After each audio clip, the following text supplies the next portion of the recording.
निर्भो निर्वैरकाल मूर्त आजूनी सैभं गुरुप्रसाद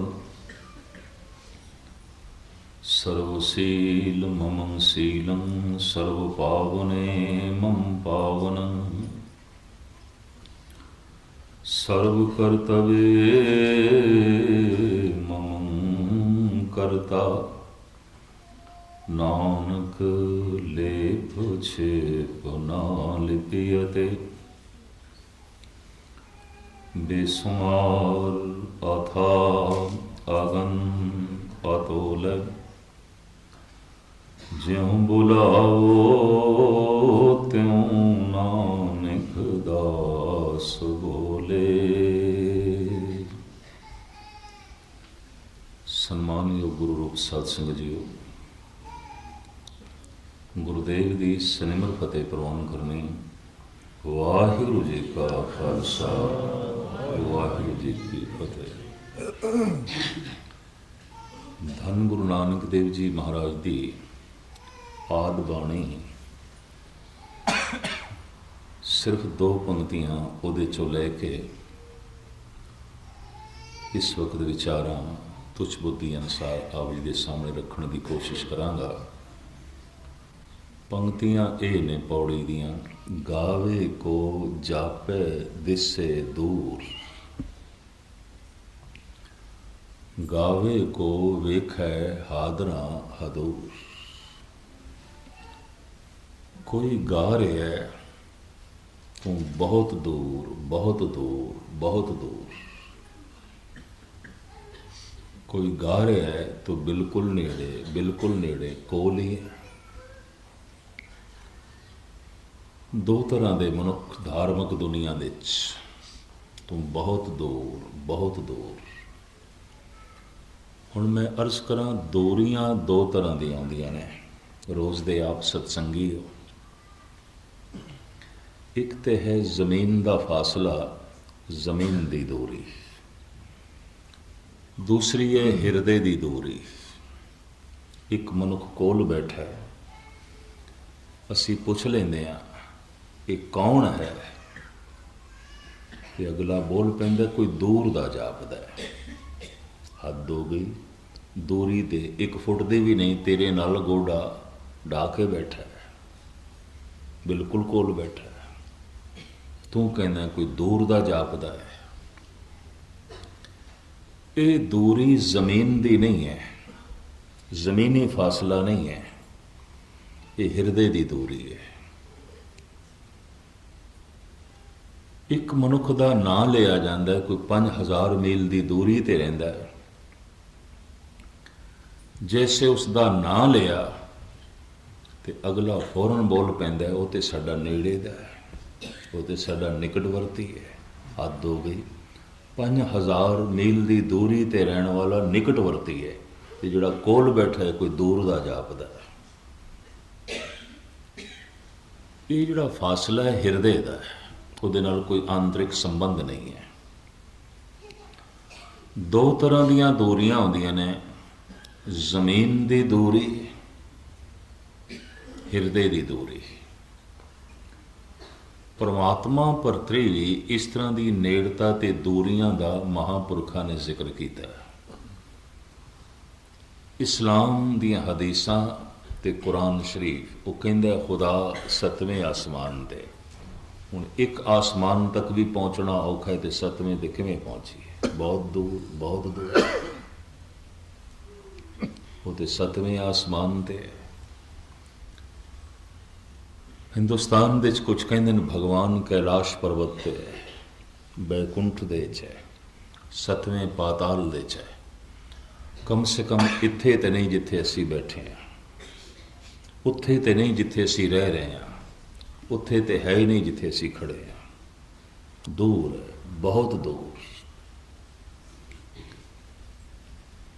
दूरी एक जमीन दी, दूसरी दूरी ये मनी है इंद्रियां दी पहुँच तो परे, मन की सोच तो परे। अख कितना भी वेखे ਉਹਨੂੰ ਵੇਖ ਨਹੀਂ ਸਕੇਗੀ ਪੂਰਨ। ਕੰਨ ਕਿਤਨਾ ਵੀ ਸੁਣਨ, ਪੂਰਾ ਸੁਣ ਨਹੀਂ ਸਕਣਗੇ। ਜ਼ਬਾਨ ਕਿਤਨੀ ਵੀ ਬਿਆਨ ਕਰੇ, ਪੂਰੀ ਬਿਆਨ ਨਹੀਂ ਕਰ ਸਕੇਗੀ। ਦਿਮਾਗ ਕਿਤਨਾ ਵੀ ਸੋਚੇ, ਉਹਨੂੰ ਪੂਰਾ ਸੋਚ ਨਹੀਂ ਸਕੇਗਾ। ਇੰਦਰੀਆਂ ਦੀ ਪਹੁੰਚ ਤੋਂ ਪਰੇ, ਇਹਨੂੰ ਕਹਿੰਦੇ ਨੇ ਮਨ ਬਾਣੀ ਬੁੱਧ ਤੋਂ ਪਰੇ, ਅਗਮ ਅਗੋਚਰ। ਅਗੋਚਰ ਇੰਦਰੀਆਂ ਦੀ ਪਹੁੰਚ ਤੋਂ ਪਰੇ, ਬਹੁਤ ਦੂਰ ਹੈ, ਬਹੁਤ ਦੂਰ ਹੈ। ਕਿਸ ਤਰ੍ਹਾਂ ਦੂਰ ਹੈ? ਇੰਦਰੀਆਂ ਦੀ ਪਹੁੰਚ ਤੋਂ ਪਰੇ ਹੈ। ਗੁਰੂ ਨਾਨਕ ਦੇਵ ਜੀ ਮਹਾਰਾਜ ਕਹਿੰਦੇ ਨੇ, ਜੇ ਮੈਂ ਉਸ ਪ੍ਰਮਾਤਮਾ ਨੂੰ ਜਾਣ ਵੀ ਲਿਆ ਤੇ ਮੈਂ ਕਹਿਣਾ ਨਹੀਂ, ਮੈਂ ਵਰਣਨ ਨਹੀਂ ਕਰਨਾ। ਕਿਉਂ? ਜਾਣਿਆ ਤੇ ਕਹਿ ਦੋ, ਹੋਰ ਕਈਆਂ ਨੂੰ ਪਤਾ ਚੱਲ ਜਾਏਗਾ। ਪਰ ਸਤਿਗੁਰੂ ਦੇਵ ਜੀ ਮਹਾਰਾਜ ਕਹਿੰਦੇ ਨੇ, ਜੇ ਹਉ ਜਾਣਾ ਆਖਾਂ ਨਾਹੀ। ਜੇ ਮੈਂ ਜਾਣ ਵੀ ਲਿਆ, ਮੈਂ ਕਹਿਣਾ ਨਹੀਂ। ਕਿਉਂ? ਕਹਿ ਦੋ ਬਾਦਸ਼ਾਹ। ਤਾਂ ਮਹਾਰਾਜ ਕਹਿੰਦੇ ਨੇ, ਕਹਿਣਾ ਕਥਨ ਨਾ ਜਾਈ, ਉਹ ਮੇਰੀ ਕਥਨੀ 'ਚ ਨਹੀਂ ਆਉਂਦਾ। ਮੈਂ ਕਿਤਨਾ ਵੀ ਆਖਾਂ, ਉਹ ਮੇਰੇ ਕਹਿਣੇ ਦੇ 'ਚ ਬੰਦ ਨਹੀਂ ਆਉਂਦਾ। ਧੰਨ ਗੁਰੂ ਅਰਜਨ ਦੇਵ ਜੀ ਮਹਾਰਾਜ ਵੀ ਫਰਮਾਨ ਕਰਦੇ ਨੇ, ਕਿਆ ਹੋ ਕਥੀ ਕਥੇ ਕਥ ਦੇਖਾ, ਮੈਂ ਅਕਥ ਨਾ ਕਥ ਨਾ ਜਾਏ। ਮੈਂ ਕਥਨ ਕਰ ਕਰਕੇ ਵੇਖ ਲਿਆ,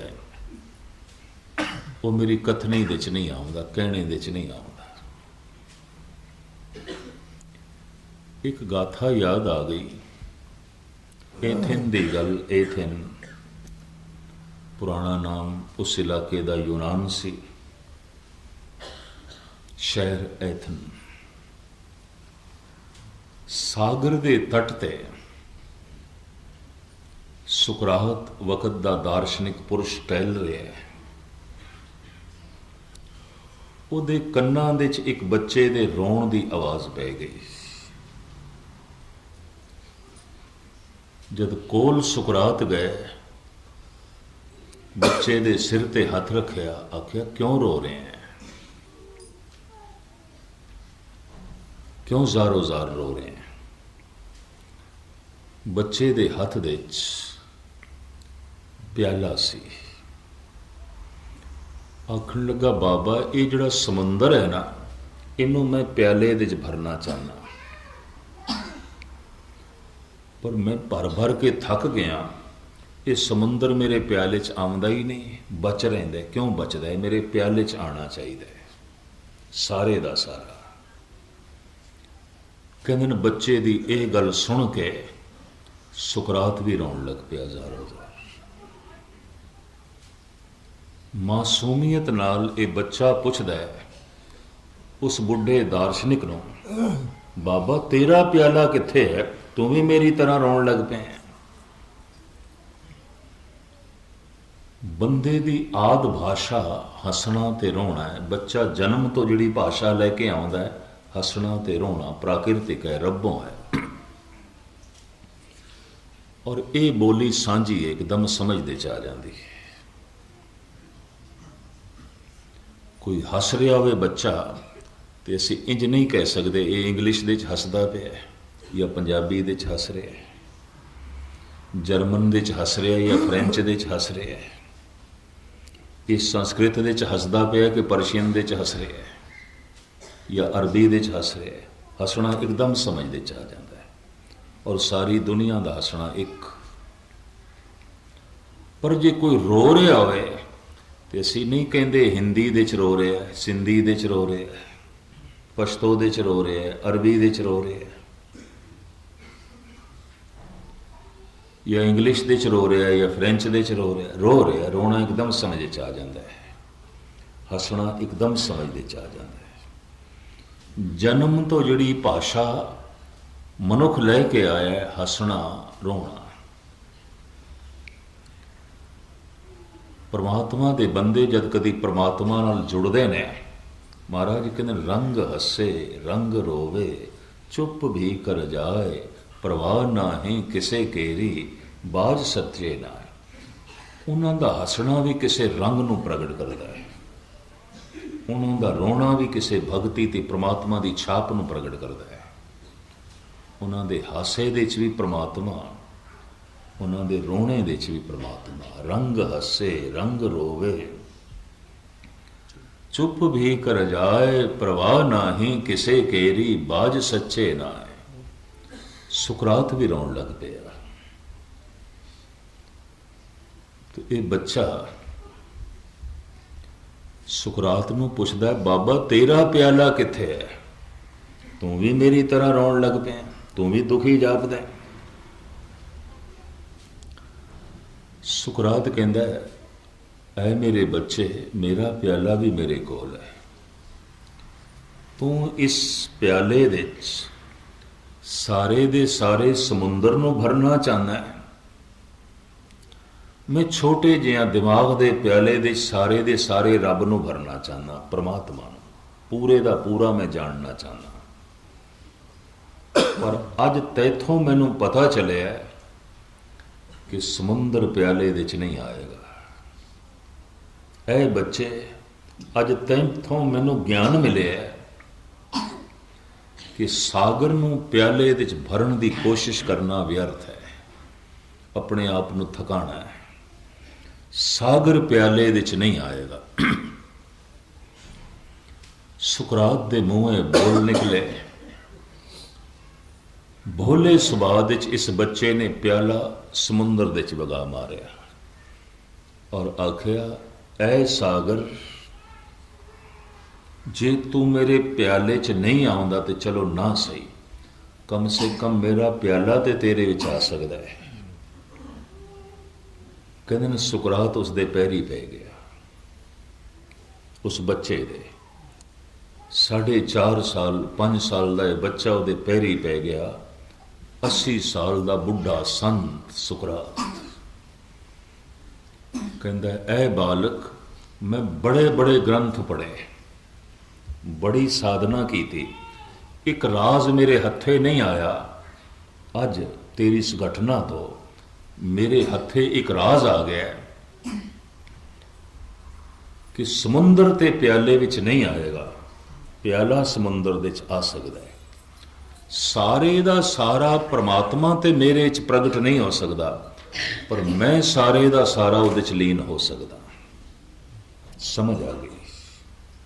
ਕੋਈ ਅਗਰ ਕਹਿ ਦੇ ਇਹ ਸਾਰੇ ਦਾ ਸਾਰਾ ਸੂਰਜ ਮੇਰੇ ਘਰ ਦੇ ਕਮਰੇ 'ਚ, ਮੇਰੇ ਡਰਾਇੰਗ ਰੂਮ ਦੇ 'ਚ ਆਵੇ ਜਿੱਥੇ ਮੈਂ ਬੈਠਾ, ਔਰ ਮੇਰੇ ਨਾਲ ਸੋਫੇ ਤੇ ਬੈਠੇ, ਇਹ ਸੂਰਜ ਜ਼ਮੀਨ ਨਾਲੋਂ ਹਜ਼ਾਰਾਂ ਗੁਣਾ ਵੱਡਾ ਇਹ ਸੂਰਜ ਤੇਰੇ ਕਮਰੇ 'ਚ ਕਿਸ ਤਰ੍ਹਾਂ ਆਵੇਗਾ? ਕਿਵੇਂ ਆਵੇਗਾ? ਤੇਰਾ ਕਮਰਾ ਰਹਿ ਵੀ ਸਕੇਗਾ? ਜੋ ਨੇੜੇ ਆਇਆ ਤੂੰ ਰਹਿ ਵੀ ਸਕੇਗਾ? ਉਹਦੀ ਕਿਰਨ ਆ ਸਕਦੀ ਹੈ, ਉਸ ਦਾ ਨੂਰ ਆ ਸਕਦਾ ਹੈ, ਉਸ ਦਾ ਚਾਨਣਾ ਆ ਸਕਦਾ ਹੈ। ਸਾਰੇ ਦਾ ਸਾਰਾ ਸੂਰਜ ਤੇਰੇ ਘਰ ਵਿੱਚ ਨਹੀਂ ਆ ਸਕਦਾ। ਪਰਮਾਤਮਾ ਦਾ ਚਾਨਣਾ ਤੇਰੇ ਅੰਦਰ ਪ੍ਰਗਟ ਹੋ ਸਕਦਾ ਹੈ। ਸਾਰੇ ਦਾ ਸਾਰਾ ਪਰਮਾਤਮਾ ਤੇਰੇ ਹਿਰਦੇ 'ਚ ਕਿਸ ਤਰ੍ਹਾਂ ਪ੍ਰਗਟ ਹੋਵੇਗਾ? ਸੂਰਜ ਆਪਣਾ ਨੂਰ ਘਰ ਤੱਕ ਪਹੁੰਚਾਉਂਦਾ ਹੈ ਕਿਰਨਾਂ ਦੇ ਰਾਹੀਂ। ਪਰਮਾਤਮਾ ਆਪਣਾ ਪ੍ਰਕਾਸ਼ ਹਿਰਦੇ ਤੱਕ ਪਹੁੰਚਾਉਂਦਾ ਹੈ ਗੁਣਾਂ ਦੇ ਰਾਹੀਂ। ਘਰ ਦੇ 'ਚ ਜੋ ਚਾਨਣਾ ਹੈ ਸੂਰਜ ਦਾ, ਹਿਰਦੇ ਦੇ ਜੋ ਗੁਣ ਨੇ ਪ੍ਰਮਾਤਮਾ ਦੇ ਨੇ। ਸਭ ਗੁਣ ਤੇਰੇ ਮੈਂ ਨਾਹੀ ਕੋਏ। ਗੁਰੂ ਨਾਨਕ ਦੇਵ ਜੀ ਕਹਿੰਦੇ ਨੇ ਗੁਣ ਤੇ ਤੇਰੇ, ਕੋਈ ਮੇਰੇ ਥੋੜੀ ਨੇ। ਗੁਣ ਪ੍ਰਮਾਤਮਾ ਰੂਪੀ ਸੂਰਜ ਦੀ ਕਿਰਨ ਹੈ, ਔਰ ਗੁਣਾਂ ਤੋਂ ਹੀ ਪਤਾ ਚਲੇ ਬੱਗਾ ਇਹ ਬੰਦਾ ਧਾਰਮਿਕ ਹੈ ਕਿ ਨਹੀਂ। ਸਭ ਗੁਣ ਤੇਰੇ ਮੈਂ ਨਾਹੀ ਕੋਏ, ਵਿਣ ਗੁਣ ਕੀਤੇ ਭਗਤ ਨਾ ਹੋਏ। ਭਗਤੀ ਤੇ ਗੁਣਾਂ ਤੇ ਖੜੀ ਹੈ, ਤੇ ਗੁਣ ਤੇ ਪ੍ਰਭੂ ਸਾਰੇ ਦੇ ਸਾਰੇ ਤੇਰੇ।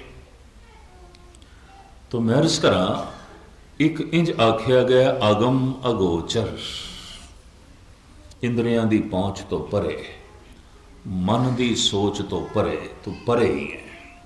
ਇੱਕ ਤੇ ਇਹ ਦੂਰੀ, ਦੂਸਰੀ ਦੂਰੀ ਜ਼ਮੀਨ ਦੀ ਮੰਨੀ ਗਈ ਹੈ। ਤੂੰ ਕਿਧਰੇ 7ਵੇਂ ਆਸਮਾਨ ਤੇ ਰਹਿਣਾ ਹੈ, ਕਿਧਰੇ 7ਵੇਂ ਪਾਤਾਲ ਦੇ ਚ ਰਹਿਣਾ ਹੈ। ਹਿਮਾਲਿਆ ਪਰਬਤ ਦੀ ਸਭ ਤੋਂ ਉੱਚੀ ਚੋਟੀ, ਤੂੰ ਕੈਲਾਸ਼ ਪਰਬਤ ਤੇ ਰਹਿਣਾ ਹੈ। तू इत्थे नहीं है। दो तरह दियां दूरियां। महाराज जी कहते हैं कोई गारे गावे को जापे दिसे दूर, गावे को वेख है हादरा हदूर। कोई गा रहा है तो बहुत नेड़े, बहुत नेड़े। रविदास कहते ने जितना ये हथ तन तो दूर जा सकता तू तो इतना भी दूर नहीं है। कहे रविदास हाथ पे नेरे सहजे होए सो होई। तू तो इस हाथ नालों भी नेड़े है। भाई साहब भाई नंद लाल कहते ने ब्राह्मण मुश्ताक के बुत जाहिद फिदाए खान का हर को जा में मुहब्बत दी दम सरशार अस्त। एकाग्रता बख्शनी। भाई साहब कहते ने ऐ खुदा मुसलमान तेनू लभदा है खाने काबे दे। खाने काबे नू जो जद्दे दे विच है सऊदी अरब दे, जिन्हों मक्का मदीना करके कहते हैं। मदीना भी एक शहर है, उत्थे मोहम्मद साहब की कब्र है। और दूसरा जद्दे विच जो मक्का है उन्होंने खाना खुदा कहते हैं, खुदा दा घर। खाना खुदा, खाना खुदा, खुदा दा घर। भाई साहब कहते ने ब्राह्मण मुश्ताक के बुत, ब्राह्मण तेरी तलाश करता है मूर्तियां दे चों, मंदिर दे चों। जाहिद तेरी खोज करता है खाना खुदा दे चों, मक्के दे चों। ब्राह्मण मुश्ताक के बुत जाहिद फिदाए खान का हर को जा में मुहब्बत दी दम सरशारस्त। पर मैं ते जिधर भी देखदा तू ही तू है। चाहे मस्जिद है तू है, मंदिर है तू है। मैं ते जिधर भी देखदा तू ही तू है। मंदिर दे च जाण वाले नूं मस्जिद दे च नहीं दिखाई देंदा, मस्जिद दे जाण वाले नूं मंदिर दे च नहीं दिखाई देंदा। यही ते कारण है बाबर दे कोल सता सी, उसने मंदिर गिरा दिते। अज दो के हिंदुओं को ताकत आई, उन्होंने मसीद गिरा दी। कोई मंदिर गिरा देंदा है, कोई मस्जिद गिरा देंदा है। भाई साहब कहते मैं तो जिधर देखदा तू ही तू, हर पासे ही तू, तैथों खाली कोई थां नहीं। फरीद भी कहते ने फरीदा खालक खलक, खलक वसे रब माए। ये मंदा किसनों आखिए जां तिस बिन कोई ना है। तू तो बहुत नेड़े खलकत दे च वसिया है। हुण इत्थे एक प्रश्न खड़ा होंदा है, दूर किसनों प्रतीत होंदा है ते नेड़े किसनों। बस 10-15 मिनट आप जी दे होर लैन समाप्ति। दूर किसनों प्रतीत होंदा है और नेड़े किसनों प्रतीत होंदा है। परमात्मा की ये आनंद जो कहता है दूर है, तो इसका मतलब यदि जिंदगी तो आनंद दूर है। परमात्मा की ये खेड़ा खुशी जो कहता है परमात्मा दूर है, इसका मतलब यदि जिंदगी तो खेड़े ते खुशियां दूर न। परमात्मा की ये गुणा का सागर, तो जो कहता है परमात्मा बहुत दूर है, इसका मतलब ये गुणा तो बहुत दूर है। और जो गुणा तो दूर है अवगुणा दे नेड़े है। जो आनंद तो दूर है दुखों दे नेड़े है। जो प्रकाश तो दूर है अंधेरे दे नेड़े। गल तो स्पष्ट होगी, कुछ ना कुछ तो है। गावे को जापे दिसे दूर, गावे को वेखे आदरा दूर। हुण मैं अर्ज करा दूर किसनों प्रतीत होंदा है। गुरबाणी की व्याख्या गुरबाणी करती जाती है। दूर किसनों महसूस होंदा है ते नेड़े किसनों प्रतीत होंदा है। धन गुरु नानक देव जी महाराज दे बोल, मोह मोहा जाने दूर है, कहो नानक सदा हजूर है। मोह मोया जाने दूर है। संसार दे मोह दा ग्रसिया होया मनुख कह देंदा है निरंकार दूर है, दूर है। ਤਨ ਦੇ ਮੋਹ ਦੇ ਵਿੱਚ ਫਸਿਆ ਹੋਇਆ ਮਨੁੱਖ ਕਹਿ ਦਿੰਦਾ ਆਤਮਾ ਦੂਰ ਹੈ, ਦੂਰ ਹੈ, ਦੂਰ ਹੈ। ਧਨ ਦੀ ਪਕੜ ਦੇ ਵਿੱਚ ਫਸਿਆ ਹੋਇਆ ਮਨੁੱਖ ਕਹਿ ਦਿੰਦਾ ਧਰਮ ਦੂਰ ਹੈ, ਦੂਰ ਹੈ, ਦੂਰ ਹੈ। ਪਦਾਰਥਾਂ ਦੇ ਦਲਦਲ ਦੇ ਵਿੱਚ ਫਸਿਆ ਹੋਇਆ ਮਨੁੱਖ ਕਹਿ ਦਿੰਦਾ ਪ੍ਰਮਾਤਮਾ ਦੂਰ ਹੈ, ਦੂਰ ਹੈ। ਤੇ ਜੋ ਪ੍ਰਮਾਤਮਾ ਤੋਂ ਦੂਰ ਹੈ, ਕੁਦਰਤੀ ਗੱਲ ਹੈ, ਪਦਾਰਥਾਂ ਦੇ ਨੇੜੇ ਹੈ। ਔਰ ਜੋ ਨਿਰੰਕਾਰ ਤੋਂ ਦੂਰ ਹੈ, ਗੱਲ ਸਪਸ਼ਟ ਹੈ, ਸੰਸਾਰ ਦੇ ਨੇੜੇ ਹੈ। ਉਹਦੀ ਦੁਨੀਆ ਦੇ ਵਿੱਚ ਨਿਰੰਕਾਰ ਨਹੀਂ, ਸੰਸਾਰ ਹੀ ਸੰਸਾਰ ਹੈ। ਭਗਤ ਦੀ ਦੁਨੀਆ 'ਚ ਸੰਸਾਰ ਨਹੀਂ ਹੈ, ਨਿਰੰਕਾਰ ਹੀ ਨਿਰੰਕਾਰ ਹੈ। ਸਭ ਗੋਬਿੰਦ ਹੈ, ਸਭ ਗੋਬਿੰਦ ਹੈ, ਗੋਬਿੰਦ ਬਿਨ ਨਹੀਂ ਕੋਈ। ਇੱਕ ਨੂੰ ਗੋਬਿੰਦ ਤੋਂ ਬਿਨਾਂ ਹੋਰ ਕੁਝ ਦਿਖਾਈ ਨਹੀਂ ਦਿੰਦਾ। ਦੂਰ ਕਿਸ ਨੂੰ ਪ੍ਰਤੀਤ ਹੁੰਦਾ ਹੈ, ਨੇੜੇ ਕਿਸ ਨੂੰ ਪ੍ਰਤੀਤ ਹੁੰਦਾ ਹੈ। ਮੋਹ ਮੋਇਆ ਜਾਣੇ ਦੂਰ ਹੈ, ਕਹੋ ਨਾਨਕ ਸਦਾ ਹਜੂਰ ਹੈ। ਧੰਨ ਗੁਰੂ ਨਾਨਕ ਦੇਵ ਜੀ ਮਹਾਰਾਜ ਤੇ ਐਸਾ ਵੀ ਫਰਮਾਨ ਕਰਦੇ ਨੇ, ਪੇਖਤ ਸੁਨਤ ਸਦਾ ਹੈ ਸੰਗੇ, ਮੈਂ ਮੂਰਖ ਜਾਣਿਆ ਦੂਰੀ ਰੇ। ਤੂੰ ਸਦਾ ਵੇਖਦਾ ਪਿਆ, ਮੇਰਾ ਹਰ ਕਰਮ ਤੇਰੀ ਨਿਗਾਹ ਦੇ ਥੱਲੇ, ਮੇਰਾ ਹਰ ਬੋਲ ਤੇਰੇ ਕੰਨਾਂ ਦੇ ਵਿੱਚ ਹੈ, ਮੇਰਾ ਹਰ ਕਰਮ ਤੇਰੀ ਤਕਣੀ ਦੇ ਥੱਲੇ ਹੈ। ਪੇਖਤ ਸੁਨਤ ਸਦਾ ਹੈ ਸੰਗੇ, ਮੈਂ ਮੂਰਖ ਜਾਣਿਆ ਦੂਰੀ ਰੇ। ਜੋ ਸਰਵ ਵਿਆਪਕ ਹੈ, ਉਸ ਤੋਂ ਅਸੀਂ ਦੂਰ ਕਿਸ ਤਰ੍ਹਾਂ ਹੋ ਸਕਦੇ ਹਾਂ, ਉਸ ਸਾਥੋਂ ਦੂਰ ਕਿਸ ਤਰ੍ਹਾਂ ਹੋ ਸਕਦਾ ਹੈ। ਪੇਖਤ ਸੁਨਤ ਸਦਾ ਹੈ ਸੰਗੇ, ਮੈਂ ਮੂਰਖ ਜਾਣਿਆ ਦੂਰੀ ਰੇ। ਇਹ ਦੂਰੀ ਹਿਰਦੇ ਦੀ ਦੂਰੀ ਹੈ, ਜ਼ਮੀਨ ਦੀ ਦੂਰੀ ਨਹੀਂ ਹੈ, ਉਹ ਤੇ ਵਿਆਪਕ ਹੈ। ਦੂਰੀ ਹੈ ਹਿਰਦੇ ਦੀ ਦੂਰੀ। ਜੈਸੇ ਮੇਰੇ ਜੇਬ ਦੇ 'ਚ ਹੀਰਾ ਹੋਵੇ ਪਰ ਮੇਰੇ ਚੇਤੇ 'ਚ ਨਾ ਹੋਵੇ, ਮੇਰੀ ਯਾਦ ਦੇ 'ਚ ਨਾ ਹੋਵੇ, ਤੇ ਦੂਰ ਹੈ, ਗੱਲ ਖਤਮ। ਉਹਦੇ ਨਾਲ ਕੋਈ ਸੰਬੰਧ ਹੀ ਨਹੀਂ, ਉਹਦੇ ਨਾਲ ਕੋਈ ਰਿਸ਼ਤਾ ਹੀ ਨਹੀਂ, ਮੈਂ ਭੁੱਲ ਗਿਆ, ਮੇਰੇ ਚੇਤੇ 'ਚ ਨਹੀਂ। ਰਿਸ਼ਤਾ ਉਸ ਨਾਲ ਜੁੜਦਾ ਹੈ ਜੋ ਚੇਤੇ ਦੇ 'ਚ ਹੈ, ਔਰ ਉਸ ਨਾਲ ਟੁੱਟ ਜਾਂਦਾ ਹੈ ਜੋ ਭੁੱਲ ਜਾਂਦਾ ਹੈ। ਚੇਤੇ ਕੌਣ ਆਉਂਦਾ ਹੈ? ਇਹ ਵੀ ਮਹਾਰਾਜ ਕਹਿੰਦੇ ਨੇ ਗੁਰੂ ਅਰਜਨ ਦੇਵ ਜੀ, ਜਾਹੂੰ ਕਾਹੂੰ ਆਪਣੋ ਹੀ ਚਿਤ ਆਵੇ। ਜਿੱਥੇ ਕਿਥੇ ਆਪਣਾ ਚੇਤੇ ਆਉਂਦਾ, ਦੂਸਰਾ ਨਹੀਂ।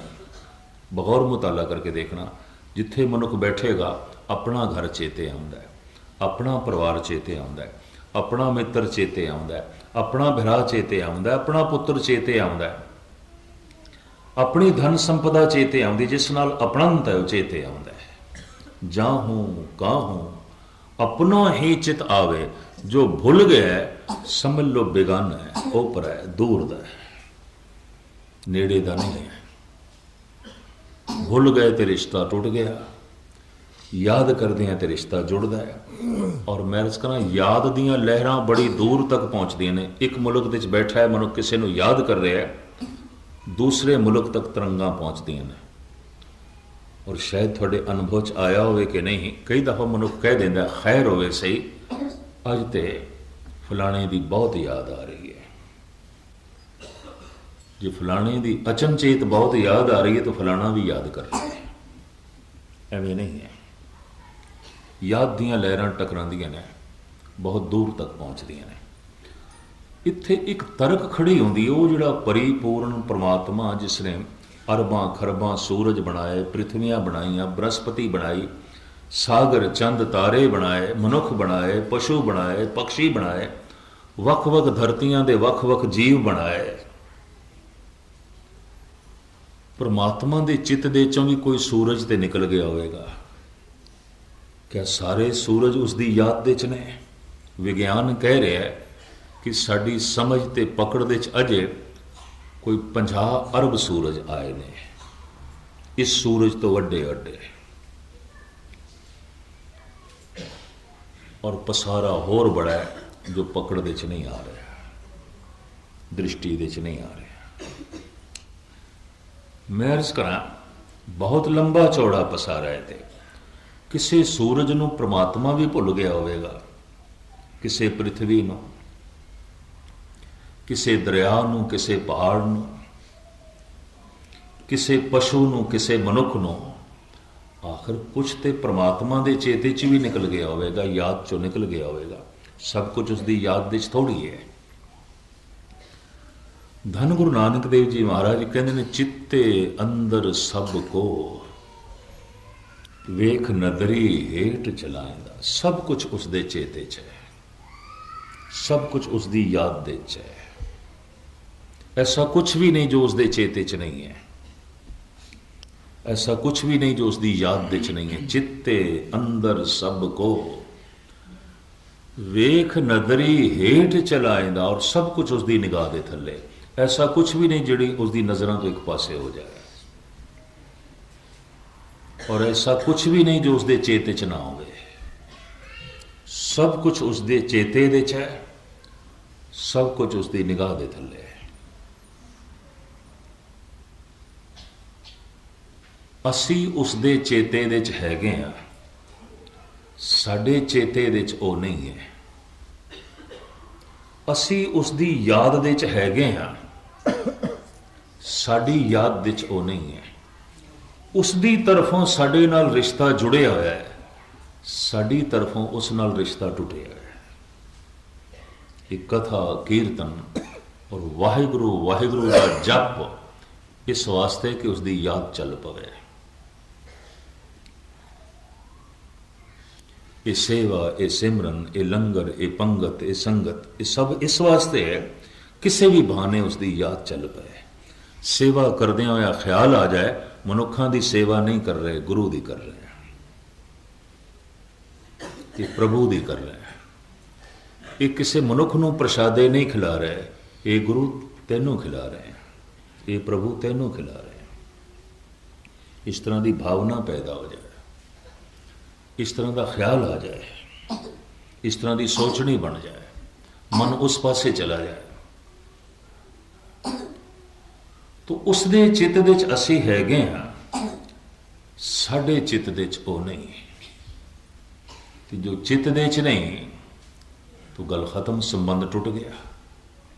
वो तो व्यापक है, रोम रोम दे च वो ही है, पर चेते च नहीं है, याद दे च नहीं। जैसे कि मैं उदाहरण दिता है, घर दे च कोई चीज़ां पईयां होवन पर चेते च ना होवन, रिश्ता टुटिया रहिंदा है। जेब दे च कोई वस्तु होवे पर याद दे च ना होवे, रिश्ता टुटिया होया। दुनिया भर दे पैगंबरी पुरुषां ने यही आख्या है, परमात्मा का सिमरन करना है, उन्होंने याद करना है। सिमरन के अर्थ ने याद, याद के अर्थ ने सिमरन। याद इसका मतलब उन्होंने भुल गए और क्यों भुले हाँ? भुल जाता है वो जो ओपरा है, बेगाना है, और जो अपना है बार बार चेते आउंदा है। धन गुरु नानक देव जी महाराज कहते हैं, माया मोह सगल जग छाया, कामण देख काम लोभाया, सुत कंचन स्यों हेत वधाया, सब किछ अपना एक राम पराया। सब अपने ने, अगर ओपरा बेगाना है तो परमात्मा। जिन्हां दा संग कदी कदाई होवे वो अपने ने, ते जिहड़ा सदा संग है वो बेगाना, वो अपना नहीं है। सदा अंग संगे अभंगंग विभूते, वो बेगाना है, वो ओपरा है। तो मैं अर्ज करा, जो ओपरा है वो भूल जाता है, जो अपना है नहीं भूलता, बार बार याद आउंदा है। भगत कबीर कहते ने, अब मोए राम अपना कर जाने, सहज सुभाए मिले मन माने। हुण मैं राम नू अपना जाने, वो मेरा अपना है, और जितना वो मेरा अपना है इतना होर कोई भी नहीं। जीवन दे साथ है, जीवन तो बाद भी उसका साथ है और हमेशा है। वो मेरा अपना है, मैं उन्होंने अपना करके जाने है। तो मैं अर्ज करा, दो तरह की दूरी आती, एक चित्त की दूरी, एक जमीन की दूरी, एक हृदय की दूरी, एक जमीन का फासला। बस इस दे 1 मिनट की गाथा कह के मैं समाप्ति करा। ईरान दे एक इस्लामी मकतब सी, इस्लामी मकतब, जिथे कुरान शरीफ हदीसां पढ़ाई जांदियां सन। धार्मिक विद्या, जैसे साढ़े धार्मिक स्कूल होंदे ने, हिंदुओं के धार्मिक विद्यालय होंदे ने, इस तरह मुसलमानों के भी इस्लामी केंद्र ने, जिथे दीन दी, इस्लाम की विद्या तालीम दी जाती है। हिंदुस्तान भी देवबंद, यूपी बहुत वड्डा इन्हां दा विद्यालय है, 6 साल का कोर्स है उत्थे मौलवी फाजल का। कुरान शरीफ पढ़ाई जाती, उसके अर्थ हदीसा इस्लाम का सारा साहित्य, और जो उसदे पास हो जाता उन्होंने डिग्री मिलती मौलवी फाजल। जिस तरह बनारस दे वख-वख डिग्रियां ने, चतुर्वेदी, त्रिवेदी, द्विवेदी, खट शास्त्री, उपाध्याय, श्री 108, ये धार्मिक डिग्रियां ने सनदा। जो 2 वेद पढ़ के आ जाए द्विवेदी, जो 3 वेद पढ़ के आ जाए त्रिवेदी, जो 4 वेद पढ़ के आ जाए चतुर्वेदी, जो शास्त्र पढ़ के आ जाए शास्त्री जी, और जो सिमरतियां ते पुराण पढ़ लवे उपाध्याय, और जो 108 उपनिषदां पढ़ के आ जाए श्री 108। गुरमत दे भी असीं कई संतां नाल जद श्री 108 जोड़ते हाँ, सानू समझ नहीं, पता नहीं ये सनद, ये डिग्री साडी नहीं है, गुरमत की डिग्री नहीं है। 108 उपनिषदां ने जिहड़ा पढ़ के आ जाता सी उहनूं कहंदे सन श्री 108। पर चूंकि बौद्ध ना होने करके सिलसिला चलता, खैर मुख्तसर मैं अर्ज करा। इस तरह इस्लामी दुनिया दे च आलम फाजल, मौलवी फाजल, ये धार्मिक सनदा ने, ये धार्मिक उपाधियां ने, डिग्रियां ने। उस विद्यालय दे च भी धार्मिक उपाधि मिलती सी, मौलवी फाजल, आलम फाजल, बच्चे पढ़ते सन। उत्थे जिहड़ा उस्ताद कुरान शरीफ पढ़ांदा सी ते हदीसां पढ़ांदा सी, पढ़ाई शुरू करन तो पहले उहदी जबान चो बोल निकलते सन, अल्लाह खुदा व्यापक है ते खुदा देख रहे है। फिर वह पढ़ाना शुरू करता सी। ये उसका तकिया कलाम सी, बच्चियां नूं खुदा देख रहे। कंठ हो गई गल बच्चियां नूं। लेकिन अज अजीबो गरीब घटना घट गई। जब उस्ताद आया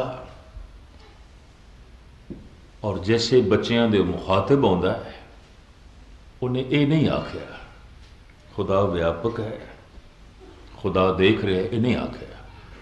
उन्हें आउंदे कहा, बच्चिओ मैनू दसो खुदा केड़ी थां ते नहीं है। सख्ता तारी हो गया बच्चियां ते हैं। मुद्दतां तो यही आखी जाता है खुदा व्यापक है, खुदा देख रहा है, ते अज साडे ते सवाल पिया करदा है, दसो खुदा केड़ी थां ते नहीं है। कुछ बच्चियां ने तो यह भी सोच लिया, लगता उस्ताद पागल हो गया।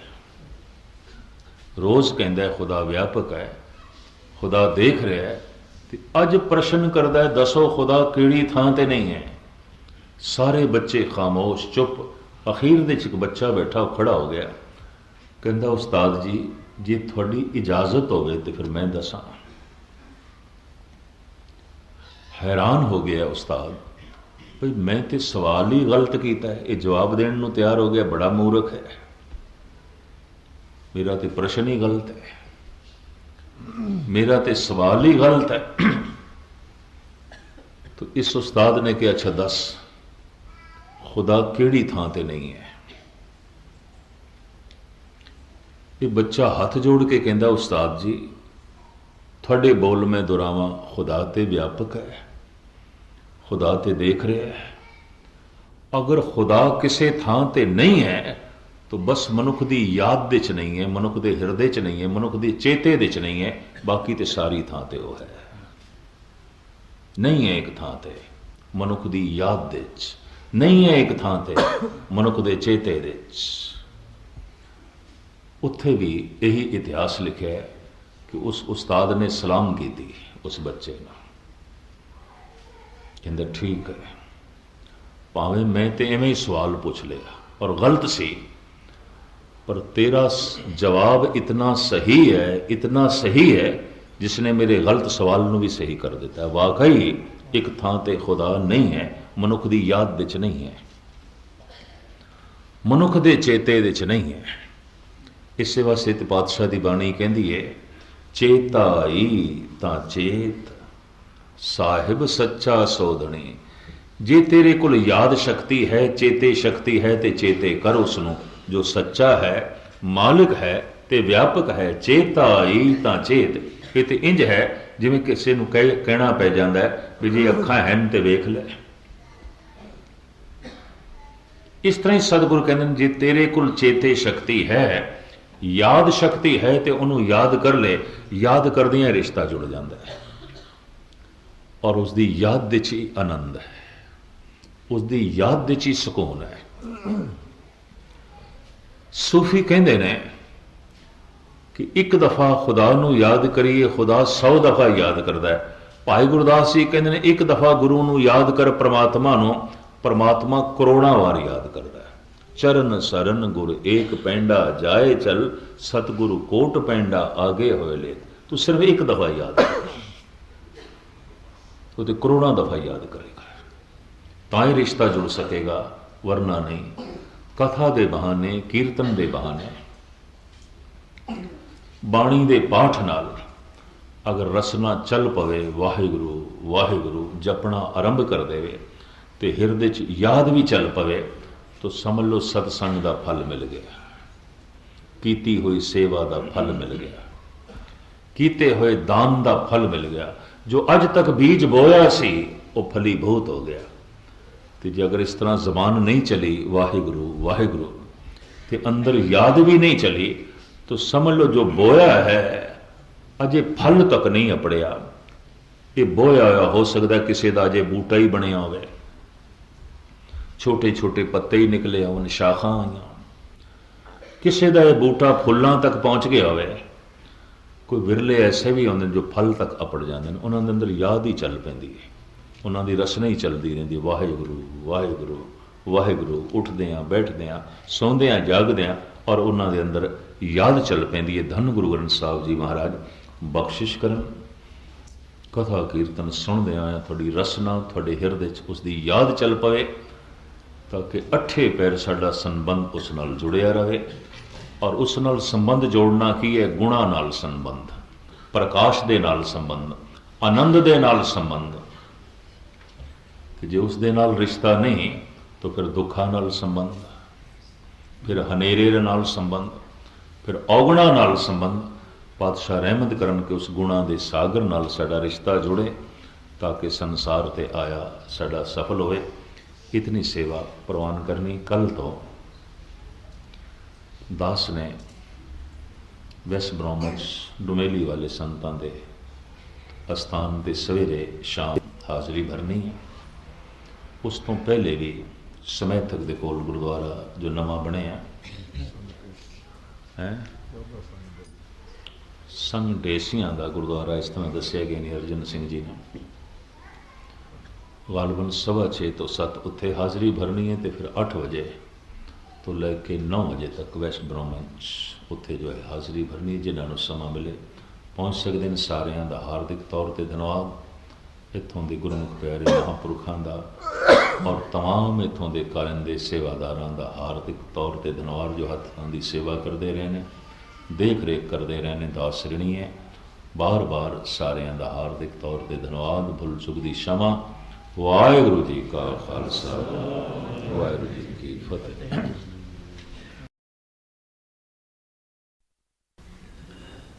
निर्भौ निर्वैर अकाल मूर्त, आजूनी सैभं गुरु प्रसाद।